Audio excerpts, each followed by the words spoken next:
বন্ধুরা, আগের ব্লগেই আমি বলেছি যে আমি আমার বাবার বাড়িতে যাচ্ছি, আর এখন আমি আমাদের ঠাকুর ঘরে আছি। আর আপনাদের সঙ্গে আজকে একটি নতুন সদস্যের সঙ্গে আলাপ করিয়ে দেবো। এই দেখুন, আমাদের বাড়ির সবচেয়ে ছোট সদস্য আমাদের লাড্ডু সোনা।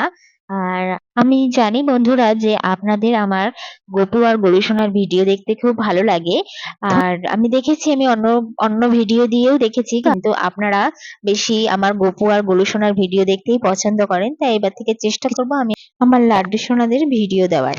আর বন্ধুরা, সামনেই কিন্তু চলে আসছে জন্মাষ্টমী, আর এই বছর কিন্তু আমি প্রথম জন্মাষ্টমী পুজো করব আমার বাড়িতে।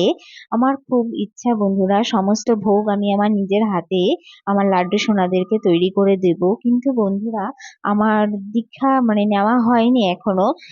আমি দীক্ষা ছাড়া কি আমার গোপী সোনাদেরকে ভোগ করে দিতে পারবো কিনা, আপনারা একটু কমেন্টের মাধ্যমে জানাবেন। তবে আমি মনে করি যে ভক্তি করে যদি, ভালোবেসে যদি ভগবানকে কোনো কিছু তৈরি করে দেওয়া হয়, ভগবান অবশ্যই সেটি গ্রহণ করে। হুম।